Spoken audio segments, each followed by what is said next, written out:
Good evening, everybody, and welcome to our third Tuesday Talk Around Tuesday event, which is this evening around My Child Struggles to Keep Still. I'm not going to talk entirely the whole evening about children, because I think one of the things that's really important for us to recognise in your child that can't keep still is that often we have adults around us that can't do that either. So can I just start by doing the, if you were here in this room, I'd be giving you the fire escapes, but actually you're not. And so I'm just going to tell you that there is a question and answer function, and we will be able to answer your questions at the end of the evening. Sarah Coleman is online, Sally Johnson, Clemmy Stewart are all online. So between us, we should be able to answer any tricky questions, should you have any. Please do use that chat function before we get to the end of the talk, because occasionally those questions fall off the end, by which time we've closed down and then we see that there are additional questions. If your questions are very specific to you and you are a current parent or a parent for either the girls or the boys in the coming year, please do get in touch with Sarah Coleman and she will direct you to the right place with your query. I'm going to start off first with just a very short story, and the reason I'm starting off with a short story is it relates back to quite a lot of the things that I will be discussing with you throughout the evening. And this is an example, it's an American example, this story, but it works very well with our understanding of what's going on in our child's brains. I think we forget very, very easily about the things they're having to process in one go, and the fact that they cannot keep still at any one point is not necessarily because they have an additional need. It might just be that the way their brain is wired or the way that their executive functioning is working. So I'm going to start off with a story about Robin, an adult who lives life without the benefit of strong executive functioning. Robin's a composite of many individuals we've known, and she struggles with weaknesses in executive skills, despite her well-intentioned efforts to reform herself. One day in May, Robin gets a phone call from her auntie in Maryville, Missouri. Auntie Sue is planning a family reunion in July, and she wants to know if Robin and her family can come. All of the extended family will be there. The little town will be overrun with relatives, and it's going to be a great corralling of the family from all across the United States. Robin's excited at the prospect and eagerly says, "Of course we'll be there, we wouldn't miss it for the world." Aunt Sue gives Robin all the particulars, including the dates of the reunion and the places to stay. Robin rummages around in the kitchen junk drawer for a pencil while her aunt talks, but she never does find one with a point on it. She promises herself to find a pencil and write down all the details just as soon as she gets off the phone. But by the time she hangs up, she can't remember the specifics. She makes a mental note to call back soon to get the dates. That evening, Robin excitedly tells her husband and 2 children about the reunion. Her husband asks when it will take place. Sometime in July, I don't remember exactly, he says. Well, please find out this week because I have to request vacation time at work. Their 15-year-old son says, "Hey, I thought July was when I was supposed to go to camp. Didn't you remember, Mum?" Robin's daughter practically shouts out loud, "And I'm going to Ocean City with my friend Julie, remember?" Robin blows up at them all, yelling, "Why are you all being so negative? This is supposed to be fun." About once a week, Robin's husband reminds her to get the information about the reunion. She promises to do so, and she really means to get around to it. Finally, in June, Robin's husband gets really annoyed and he says, "Do it now, please. I'm going to stay right here in the kitchen until you call." Robin makes the call, gets the dates as well as other particulars. Her husband harumphs around the house the rest of the evening because now he only has 3 weeks left to sort the requested time off. Luck's on their side though, because he manages to arrange it and the reunion dates don't clash with her children's activities. Over the next 3 weeks, thoughts about the trip float through Robin's brain. She thinks about how the kids will need to take time off school, what they'll need in the car for the journey. She thinks about the food and the snacks that she might need. She thinks about getting her work at her own office cleared in advance so she can be free of commitments. And she thinks, yeah, I'll get on with all of that stuff. few days before it's time to leave for the 2-day trip to Missouri, she starts piling stuff into the van, including clothes and other supplies. You can only imagine what the inside of this van looks like. Finally, it's time to pile the people into the van. On the way out of the house, one of the children say, "Who'll be taking care of the cats while we're gone?" Robin moans, "Totally forgot about that. We can't just leave them here. Oh my goodness, well, there's no one to take care of them. Now we can't go. What are we going to tell Auntie Sue?" Her husband takes over and starts calling around the neighbourhood until he finds a teenager who can do the pet sitting. The crisis passes and the cats will be fine. So they're off. Robin's husband drives the first shift. He pulls out of the neighbourhood, gets onto the main road and says, "So what's the game plan? What's the route?" "Missouri's west," she says, "so I know we have to go west." He looks incredulously and says, "You don't know any more detail than that?" "Well, get out the map. We can't just head west with no more information than that." And of course, Robin says, "What map? I don't have a map." Robin's husband sighs and shakes his head. "Oh no, another road trip without a map. Why didn't you tell me we were having trouble to get it organised? We could have all helped." Robin replied, "Didn't have any trouble. Everything's fine. We're in the car, aren't we? We'll get there. What are you so upset about?" Do you think Robin had made reservations for her where to stay along the way? Do you think she planned out how much to take, what to do, what inevitability of what shoes she needed to take for them all? No. So that's a very exaggerative story, which we will refer back to at various points throughout this talk. And yes, I'm sorry, because that is not always the necessarily the mother of the family that gets the hard time of that, but that's just a story where we can focus back on. One of the things we expect the children to do, and we expect it of them in school as well, we expect them to be able to organise their thoughts, organise their stuff, pre-plan, that executive functioning which takes so long for us to develop and mature as an adult. We expect it in our children almost overnight. And so when they're prone to fidgeting and walking around and actually are trying to talk to you, which we've had first-hand experience of on Teams recently, where, oh my goodness me, when you're looking at a sea of a gallery of faces and they're doing this the whole time, and you just think, oh my goodness, I can't, where are you? I just can't, why are you not still? Nobody is keeping still. It's absolutely typical, because if you think, when somebody's teaching me or I'm trying to take something in, I'm doodling, I'm drawing something, I'm fidgeting with something, usually a piece of blue tack, which I'll end up fiddling.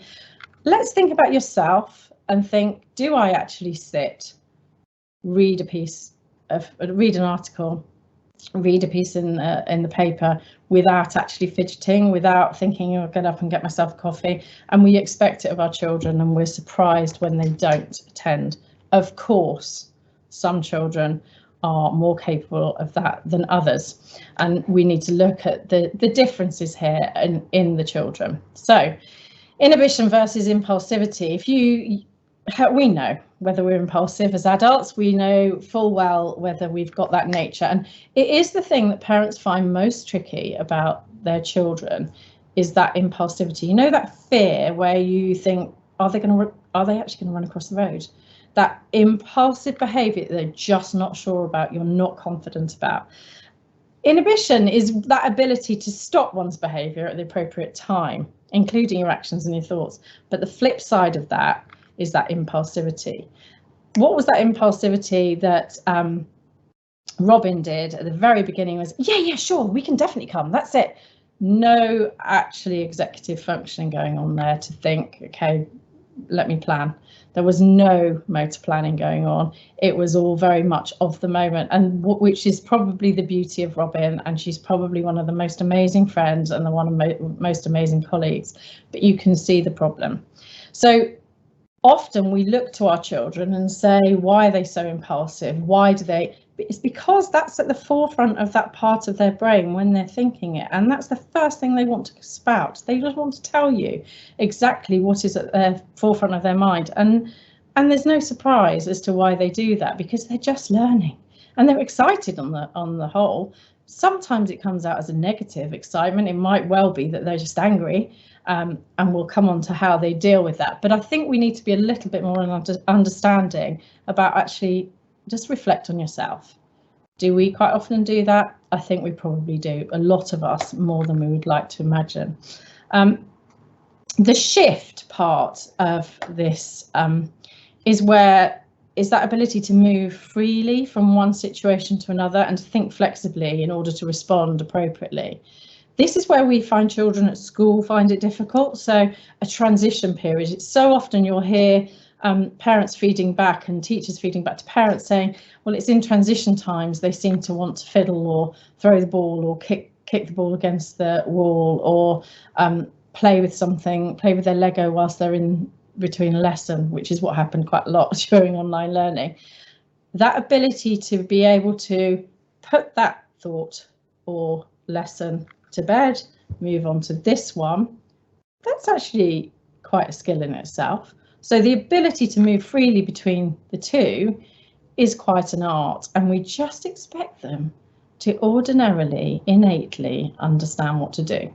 We need to give them strategies of how to do that. So that, and for a child that's particularly anxious, transitions are always tricky. There are always the times where you'll see them fidgeting. You might see them doing stereotypy movements. They might do, they might fiddle, they might be jumping up and down. There's lots of movements in that time where that could just be prompting an anxiety. So that shift, if you think about yourself, how good am I at shifting between plan A and plan B, and do I communicate that well? The emotional control is something that we quite often find in our younger children, and children before they come to school. Let's be honest, you know, they don't call it the terrible twos for nothing. I don't actually remember having the terrible twos with mine. I think we had it further on, but actually there are those moments when they just cannot regulate. And that, if you think about Robin in that excerpt, this is where she realised she hadn't actually done that executive planning, but what she did do is she blamed her family. So when they came up with the negatives about, hold on, I'll need to plan, hold on, I'll need to, I'm going to camp, oh, I'm going on holiday with my friend, she came out with, why are you all being so negative? This is supposed to be fun. Rather than, actually, I haven't controlled how that's going to make me feel or what that's going to make me want to do. They have a really difficult time in being able to decompartmentalise. And honestly, ask yourself the question, how many of you can really decompartmentalise? Imagine that last thing that made you really most angry, and it's still there in your mind, and you go off and you do your daily whatever you're doing, and you go off to work and you go off to the gym, you go off to exercise, it's still there. It's almost like a little Captain Paranoia on your shoulder. It's still nagging you because actually you haven't fundamentally been able to put it away. We try to talk to the children about, put it in the worry bag, put it away now. That's not the point. You don't need to be worrying about whether you've got your trainers for PE at 3 o'clock. It's only 11. So actually you don't need to fiddle around and look in your desk and all around you. That's not the time. Decompartmentalise. But how do we expect them to do that at the tender age that they are? And, you know, I think a lot of what we see in school are issues where there's a frustration element, but actually behind that frustration in children and their parents and teachers too, we have to look at really what's going on in that learning process. It's a lot greater. There's a lot more learning needing to go on in that process than you imagine. That emotional control is something that it takes a little while, let's be honest. It's not just the twos. The having that initiative, that initiation bit, the ability to actually begin a task or activity independently and to generate ideas, responses or problem solving strategies without the requirement of another adult. So let's think about your child who you've said, get your shoes on, we're going for a walk. And then going through their mind is it muddy? Should I wear my white new trainers, or will my mum want me to wear my wellies, or will dad actually say it's better if I wear my old grotty trainers?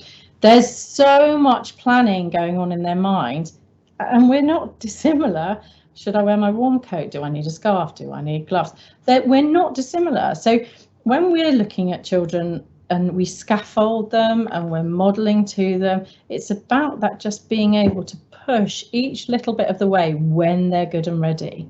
So rather than that sort of drastic approach of throw you in the swimming pool and you're just going to swim, it's more about, okay, let's do this in a stage by stage. And I think, again, our expectation is very much here that, well, they'll just use their initiative and they'll just get on. Now, thinking about the process but not executing, if you think about it, Robin was thinking about it all the time. She had it planned in her mind. I have to be honest, when I was looking through the slides here, I was thinking to myself, yep, this is me. I'm often stood in the shower or getting ready in the morning and I'm thinking through the process of the day, and I need to do this and I'll do that and do the other and do that. And actually, it's only when I get to an hour before the event, I start to put my written thoughts down or how I'm going to order it. And yes, the thought process has all gone on, but actually I perhaps haven't executed in time. It's that person that does their dissertation 4 weeks in advance of the due date. It's not me. Robin thought about checking the dates, but she didn't do anything until she had that adult prodding her behind, going, do it now, do it now. Can you get on with that now? Because otherwise none of us are going to know. So it's about putting all the information, and that's what we're trying to do with children now, is, you know, getting them to critically think about the information that they need for the task in hand, not the whole information about the whole topic or the whole day or the whole journey, but actually the information that they need for that given task and using their initiative for that. And I think as parents, you can really help by just giving them small chunk activities to do to help them to do that executive planning. And for as teachers, that's exactly what we do. So, you know, I was watching today in reception here, and I know that the girls, they do exactly the same. It's a slow, as they enter, they're putting their snacks away, they're putting their bags away, they're putting their coats away, they're hanging their stuff. It's a slow process, but eventually, wow, it's slick. It's amazing. By the time they've got that planning in motion, it's almost then becomes second nature. And that, you know, I'm trying to sort of help you to see that often we see it in ourselves and forget that our children also would have it. Working memory, it's something we talk about a lot, and quite often with children who actually maybe go on to have perhaps more additional needs. A working memory is really difficult to do anything with. A poor working memory is really difficult to do anything with. And you have to, unfortunately, do that practice makes perfect thing, where you realise that perhaps your working memory isn't amazing. So you give yourself strategies to build around that. That fiddling and that doodling and that flicking of the pencil or the twitching of the leg. How many of you adults actually do twitch your leg under the dining table? So many more of you than are willing to admit, I'm sure. Absolutely, all of that is that thought process. It's that actually jogging the memory. And, you know, I mean, I actually walked into my husband's office at home the other day to hear him actually, it was like a Winnie the Pooh moment, to hear him actually going, think. I was like, what are you doing? I just need to think something through. Obviously, it left his memory. He was trying to recall it back.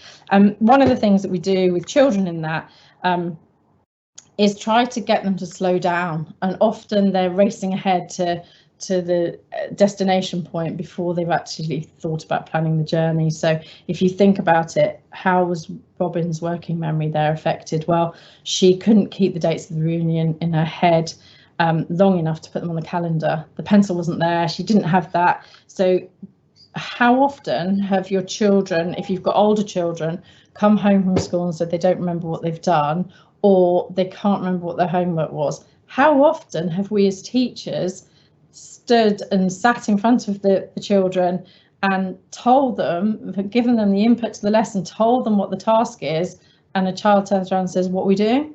So what, can you repeat that, because I'm not really sure what we're doing? Because whilst we were perhaps telling them what the task was, they were thinking ahead to, actually, he's got my rubber and my pencil sharpener's over there. Oh no, my pencil case isn't here. Where's my water bottle gone? There's a lot of thinking going on. So that fidgeting is very much related to that brain activity in that case too.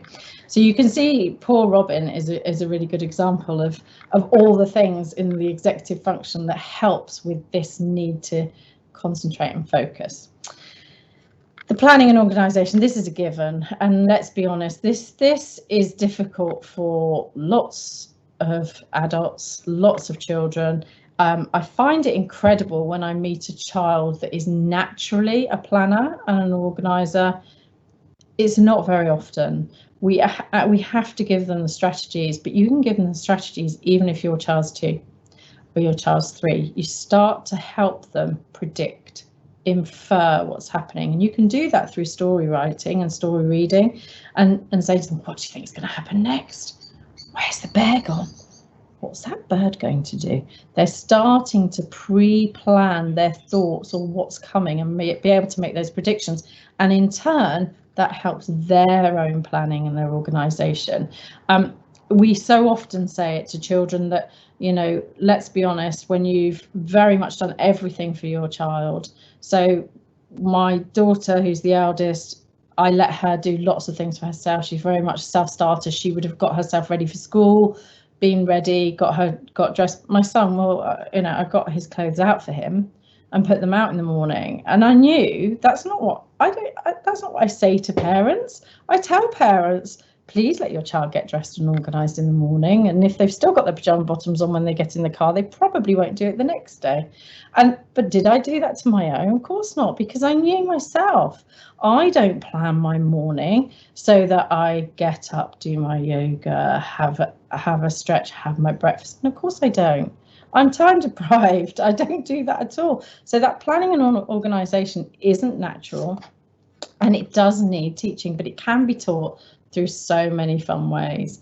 And that planning and organisation is very much about the ability to manage current and future orientated task demands. So putting those in priority order. How often do you find yourself left with the most tiresome task at the end of the day? Is the one that you don't really want to do, that one that actually requires you to have to really think, and it's something you really dislike.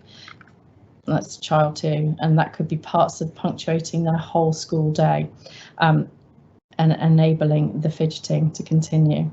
The organisation of materials, we find this pretty regularly at school, and actually it's been really interesting since lockdown. That across the preps we've asked them to bring as little as possible to school, and so we've actually pared back on resources for obvious reasons for COVID, but actually it probably has really helped with this process, this organisation of materials. They know what they have, it's in front of them, they have their water bottle, they have their snack, they have their pencil case, they know what they've got in front of them.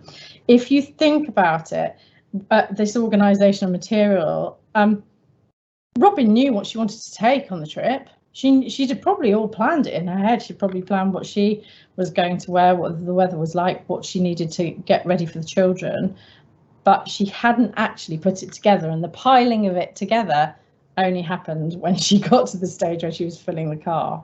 And how often have you not Marie Kondo'd your packing? Let's be honest, lots of people, I know when the Marie Kondo movement came around, people were rolling, and to be fair, I do roll mine now, but to roll their clothes as they pack their suitcases to go on holiday. This isn't what Robin was doing, and the chances are, as we know, if you follow this organisation of materials, you're probably going to have forgotten quite a key part of your packing. So that organisation of materials is something you can definitely help your children with right from the start. And the self-monitoring is something that we deal with quite a lot at school. Being able to see, the ability to own your own performance and to measure it against some standard. It doesn't have to be the standard of the child next to you or your sister or your brother. It actually has to be your own performance. Hey, do you know what? I did this better today. I feel so much better about starting my spellings today, or my handwriting is actually much better.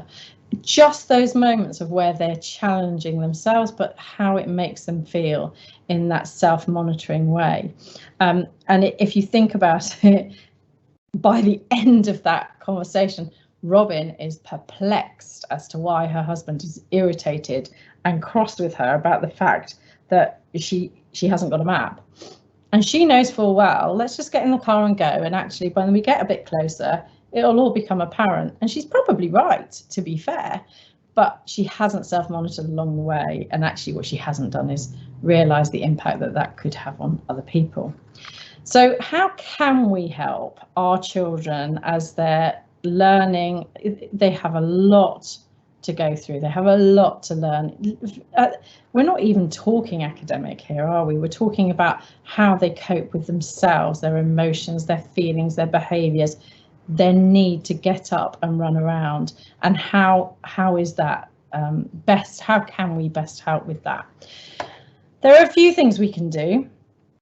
And these things, you know, are very much underpin a good curriculum, a good, strong curriculum. Think about what you do when you're listening or concentrating. Just have a think about it.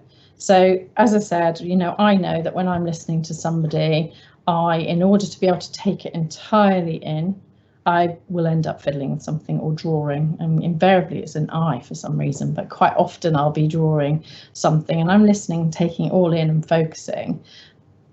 But I actually need to do that in order for it to process and go through that next stage, because let's be honest, it's like reading. You might read your book at night and you might read 3 chapters, and actually when someone says, oh, what's been happening in your book? No idea, because actually all I've done is mechanically read it, and you can mechanically listen. And we call that at school active listening and whole body listening. And we talk to them about, are you really engaged? Are you ready for listening? Have you given yourself a shake? Have you run around? Have you moved? So that you can give yourself that kind of almost wake up. There's no reason that you can't do that at home with your children too, just to make them realise, actually, are you listening? Are you focusing? They'll see it as a nag at first, and then eventually it becomes a practice that they are almost revising daily. Teaching relaxation skills is something that has never really been more needed in the curriculum, and we quite often will say, with the structure of our lessons, with 5 minutes to go at the end of the lesson, right, let's tie up now. It was brilliant in online learning actually, because we were made to do just that. We'd say 5 minutes before the lesson, right, okay, girls, boys, it's time to close off now. Can you upload your work? And then you're going off to your next lesson. And that's what they would do. It was actually really good for them to have that executive function and to have to organise themselves. It's a really good practice that we've taken away from online learning. But the relaxation skills has never been more required. I was talking to a little boy in year 6 just a few weeks ago who was struggling to sleep. And he says that he puts his head on the pillow and all the thoughts from the day are just buzzing around in his head, and the wiring is just there. And he says he feels like it's fuzzing. And I know exactly how it feels, because that's what I wake up at 3 o'clock in the morning doing, and it's fuzzing and you don't quite know what to do with yourself. And we know as adults, we're told to meditate or listen to music, and actually it's no different for children. It's exactly what they need to be doing, learning what makes them relax. So is it listening to music? Is it listening to an audio book? Is it having that opportunity just to be? And let's be honest, that is where part of this need to move constantly, or that need to keep still, is quite difficult. So actually teaching them how to relax, teaching them to think. I remember thinking the first time in a yoga session, I heard the lady talking to me about, relax your ears, relax your nose, relax your eyebrows, relax your chin. I was thinking, don't be ridiculous, I can't do any of that. I don't know what you're talking about. But actually over time you do, because you start focusing on them. And it's really important to start that, even if it's just quiet time, that you allow your children to have that quiet time without a device, with just listening to something or just being, is absolutely fine. And I think it's quite important that they are learning to have that switch off, particularly in the world of computing as it is today. One of the things I feel really strongly about, that we do very much so in the school setting, is promoting that strong physical education curriculum. If your child does have additional needs in any way that are more severe, often they will need that feedback, that physical feedback in the day, because if you haven't given that physical feedback, and I've explained this to a few parents before, it's like a fizz and Coke bottle. So all day long, the Coke bottle's getting filled up, filled up, filled up, and the lid's on, and it's all okay, it's all fine. And then actually, you get home, the lid comes off, all hell lets loose, because actually they haven't been able to have that opportunity within their day to let off steam. That's where that term comes from, let off steam. And it sounds ridiculous, but actually doing more of that in the day doesn't equate to more movement and more fidgeting in class. It actually equates to a much more settled mindset once they're back into their classroom situation and needing focus. And it's the same for you when you're at home. The promoting the exercise is very much apparent in the world today, and about the healthy eating and promoting exercise. Most parents exercise with their children. We know they do, but actually getting them to understand that that is part of life and daily life, and it's a need, it's a physical need which helps the brain, is really important, because it's about feeding that, giving them that opportunity to realise the benefit, apart from the fact that most of them love it, but there is a huge benefit too. The allowing the fidgeting, I know that tests the patience. I absolutely agree. I know it does. It tests all of our patience too. And I so often will have found myself saying to my own children, can you stop biting that pen? And, you know, the pens are bitten down to a nothing by the time I get to use them, which is most frustrating. But actually, that is a sensory feedback need. So some children need that much more than others. How many children do you know who are still attached to their first teddy, to their blanket, to that pillow that you could just look at and you think, really? It's old, it's smelly, it's threadbare. What on earth do you find fun or soothing in that? It's a sensory thing, it's the smell. And often you'll hear, you know, how upset a baby or a toddler will get when you've washed it, because it now doesn't smell the same as it did. And that's all part of that sensory craving and sensory overload and that fidgeting, which is exactly how it comes out. By the time you've got a child who's biting their sweatshirt or their jumper or their and it's destructive, you've probably got to a point where you need to put something in place for them to have that sensory feedback. And that could be by, you know, you've seen the squidgy balls, the stress balls, the fidgeting, the putty that is very and that TheraPutty comes in different strengths, and you can really, it's quite therapeutic. Pulling it apart, putting marbles in it to pull apart, using that, getting that strength going, that is all very good sensory feedback. But also the bigger gross motor sensory feedback, which we would do in a school day, but you could also do at home. It is those kind of HIIT classes, if you like, that weight bearing stuff where they're on the Swiss ball, they're balancing, they're using their central line to cross reference. And I'm coming back to that in a second, but where you're lifting that proprioceptive that really needs the strength and the core building up, where you're lifting something that's probably a bit too heavy for you, is giving you that the muscles that they need to send to the brain that actually your brain can stop fizzing. It's a very therapeutic way to deal with it. If we look back at that central line, which is really interesting, often what you'll see in a child, if they struggled to crawl, if they didn't crawl when they you know, 8 or 9 months, they didn't crawl, they went straight from sitting to walking. If they find it really difficult to balance, to be on their balance bike, to jump, to hop, to skip, all of those things are about a bilateral movement working in the same pattern and in the same weighted. So if you're just much stronger on one side, something is upsetting the brain function, and so those neural paths are becoming a web, and quite a spider's web actually. So that central line, crossing that central line is really important. So doing all the things where you're squeezing on the same side, that's why those movements that are, that's why you do weights in the same way and they mirror, they are a symmetry activity. That's why they're so important, because actually they're crossing that central line, they're making your right and left just as strong. Often we find with children who have a sensory craving and a fidgeting and moving around have often got a much stronger one side than the other, and it's about trying to build that balance. So allowing the fidgeting to a point. There is absolutely a point where it cannot be a free-for-all and we just all go walkabouts, particularly in the classroom. Absolutely not. And there has to be a point at which you say, and now it's time. So they need to see that, and that's about their executive functioning as well. They know when their break time is, but they actually know when they need to also sit and focus, and that takes time.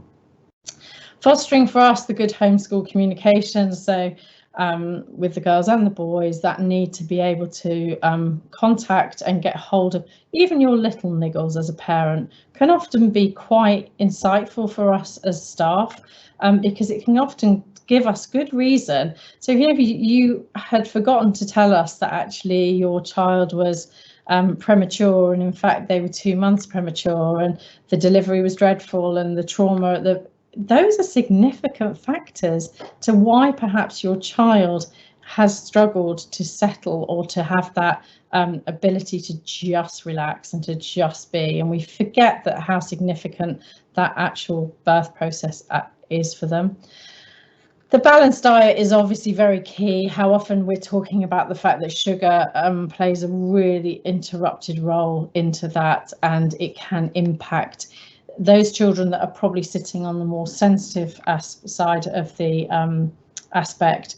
Will find that sugar is another, it's an irritant. It gets in the way, and it gets in the way of their processing. To be honest, let's be honest, it gets in the way of our processing too.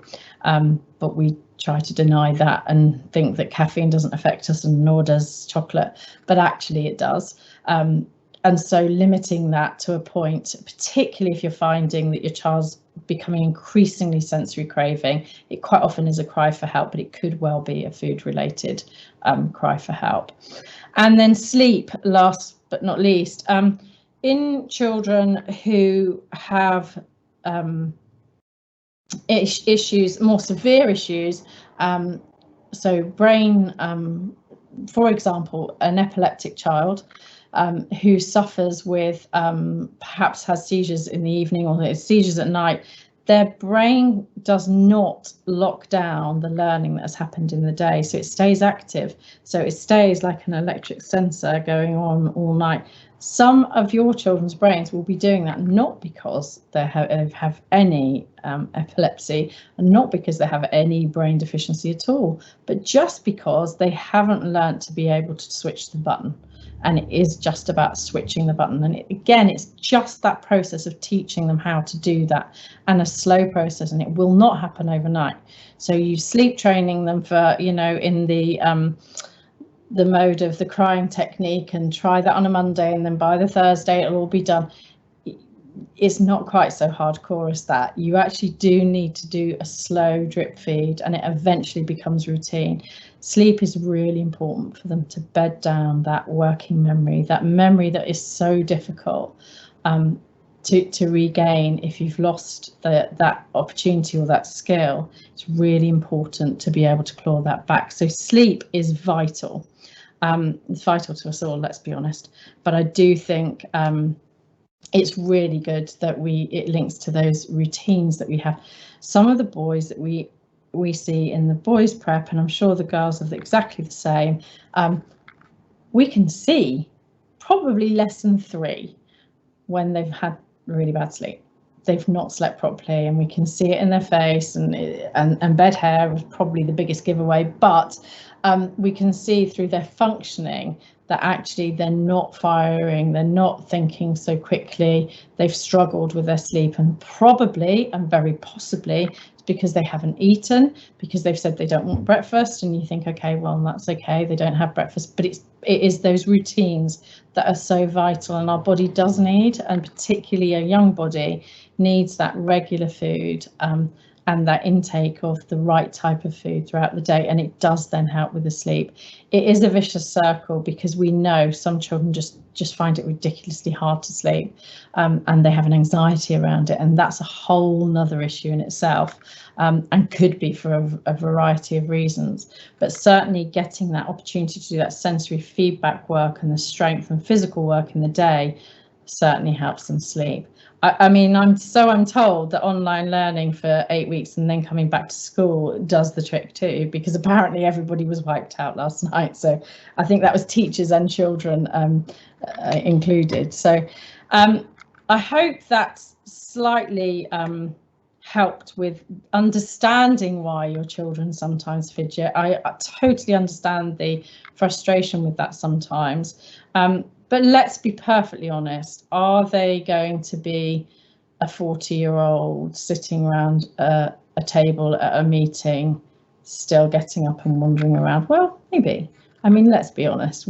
How many times do you think, I'm going to get up and go to the toilet now during this meeting? Because there's a fidget moment going on in your mind. So it does, they start to build strategies around it, and that's what we need to help them with. Will we ever get rid of it? Possibly not, and that's what probably makes their minds so creative and so active. So don't quash it, just help them to get those routines in so that they can start to build strategies around how they deal with it and how they self-regulate and how they self-monitor. Sorry, I have rambled on now for the whole of 41 minutes, and I'm sorry to have just rattled non-stop. Had you been here, I'm sure there'd have been time for some interaction, but unfortunately I'm still talking to a camera. If you do have any questions, please do put them into the question box. Sarah, I think, will let us know if there've been any questions up until this point. There has been one question, Mrs. Chong. How does the school support a fidgety, disorganised child? So in exactly the way, by not coining them a fidgety, disorganised child, first and foremost, we totally recognise that children have come to school with very different experiences and very different routines to date. So when they first arrive at school with us in reception, they could well have been at home up until the point that they start reception, and therefore have had very few routines that they have needed to motor function for themselves. Some children have done a year, 2 years in nursery and therefore have had that opportunity. Some children have been at nursery since they were 6 months old, so they have been very fixed in that routine. Now, that does not mean that any one of those methods is better than another. All it means is that we just need to deal with your bespoke individual child at the time and see what it is that makes that. So we've worked out with some children that actually the anxiety sometimes around, I can't do this lesson, I'm not really very good at this, that can quite often lead to an anxiety that makes them want to fidget. And so therefore we would adapt a lesson or differentiate appropriately for those children by perhaps giving them something to do that just assimilates them really quickly into the lesson, so they've not got that anxiety beforehand, or that making it it's very predictable. So we will get to the point where it becomes routine. So they have a check-in at the beginning of the lesson, they'll have their lesson. We may well give them that structure ahead of time so that they know what's coming.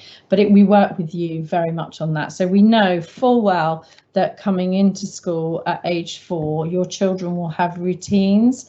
They'll have their own little oddities is too strong a word, but they will have their own little idiosyncrasies that actually we've dealt with, we've seen before, and it's absolutely fine to share those, but it's probably better that you do share them with us so that we can start to sense how we can help them in the school situation. Brilliant, thank you. One other question, how do I help my child sleep better and relax before going to bed at night? That's from Lucy. With difficulty, to be fair.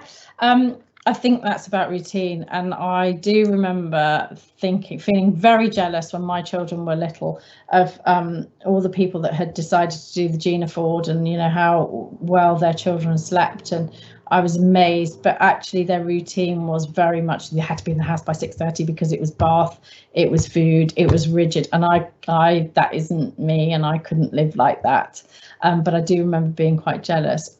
A routine is quite important, so that opportunity for them actually to rewind, so not going from the trampoline to bed, that is too drastic an interchange. You need to be doing the slow down. So, you know, the fact that there is that routine and that opportunity to give them a reward for doing each stage, but also taking ownership of that themselves. So having that opportunity to say, oh, you need to, in the next 5 minutes, don't forget you've got your teeth, your pajamas, and then should we have 1 or 2 books?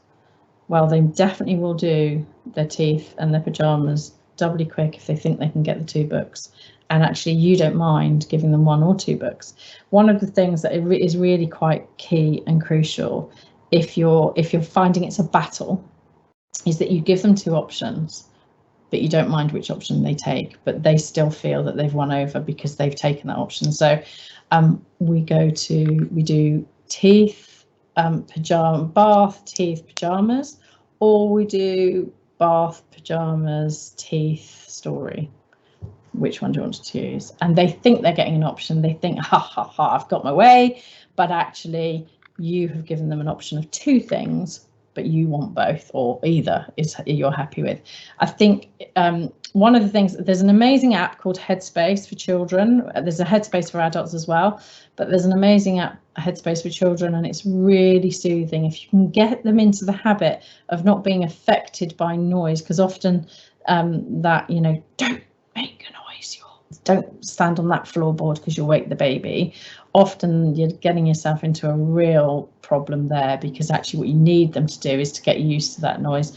If you think about it, they always sleep in the car, children as babies, they always sleep on a walk because they're moving and there's emotion. So actually that opportunity of listening and having that rhythm and that rhythmical sound is actually very soothing. So if you can get them into that habit of doing that, but also the time that it's fine to be alone for 5 minutes, it's fine for you to have that time. It will take time, but actually you need to stick with it. The minute they see a chink in your armour and you give in, you're kind of done for on that process. You do need to keep going with it, and there'll be moments where it will drive you mad, and there will be moments where you just think, I'll need to try something different. But actually it doesn't usually take longer than 2 to 3 weeks to get back into a certain routine, unless there are other issues going on, and quite often that could be the case too. I hope that's vaguely helpful. I haven't really given you the magic potion. I think that was brilliant. Thank you very much, Mrs. Trump. So another question in relation to breakfast and concentration. If you have a young child who refuses it more often than not, how do you encourage them? So I think there's a few things you could do, and sometimes that's about the time. That's again about us, that rigidity by which we're saying, can you get up, can you get dressed, can you come down and have your breakfast? And they don't actually want to do that in that order, and they don't want to do it when at the time you've said it. Often it's quite good, and it's really good for their functioning, their executive functioning, to hand back over to them and say, right, before we go out of the door for school, you need to have got your bag, your school shoes, had your breakfast, and brush your teeth. Don't mind which order you do it. The first few times you do that and give them that option, they'll end up going out of the door with their pajama bottoms on and a piece of toast in their hand, or a breakfast bar or something in their hand, because they haven't really negotiated and made that time. They haven't organised their time properly. They won't often do it too many more times after that, because they start to realise, whoa, I actually don't want to go to school in my Snoopy nightie. I think that's not a great idea. So actually, I probably need to get dressed tomorrow before I do that. They will start to make those options for themselves, but the more sort of authoritarian we become about that, the probably more they're going to push back. So it's better to almost give them the option. These are the 4 things you have to do. Put them on the board as a visual timetable. Put them on your fridge as a visual. You know, so have we done all of these? Wow, there's a reward for us doing all 4 of these things in record time. Just trying to make it more of a, and then there is a point when it becomes that battle. There is a point where it's just a non-negotiable. It has to be done, end of. And actually, I've had this battle with children further up the school sometimes, actually not here, but where perhaps they've been really resistant to do homework at home and they've really kicked up a fuss, and mum and dad are tearing their hair out. And actually, at that point, we say, right, OK, stop. There is no benefit to that. We're supposed to be fostering a love of learning, not them absolutely hating it. But when they know tomorrow, when they come in without their homework and they've got to stay in for the first 10 minutes of playtime because they haven't done it, they're probably not going to do that much more than once or twice, because they realise that they've had that, and that was their responsibility. Take it away from yourself, but put it onto them. And I think often those battles that we have with children, it's always about that they want to kick back on whatever it is you say. So giving them that 2 options is a good idea. Some children, I have to be honest, some children aren't that keen on eating first thing in the morning, and for those children, I would suggest you make sure that they've got a decent hearty snack for their snack time. I think that's quite important. And some of them don't want to eat, and it's very difficult to actually force feed them. Let's be honest, that's not a great start either. Thank you, Mrs. John. That looks like all the end of the questions, so I'm going to close the Q&A session now. OK, well, thank you so much to all of you that are listening in. Much appreciated. I hope you found some of the evening helpful. If there is anything that you feel you want to ask that's more, to you individually, please do feel free to email Sarah and on the link that was sent to you, and she will get back to either Miss Stewart or myself, and we can filter those questions to the right people. Thank you very much and enjoy your evening.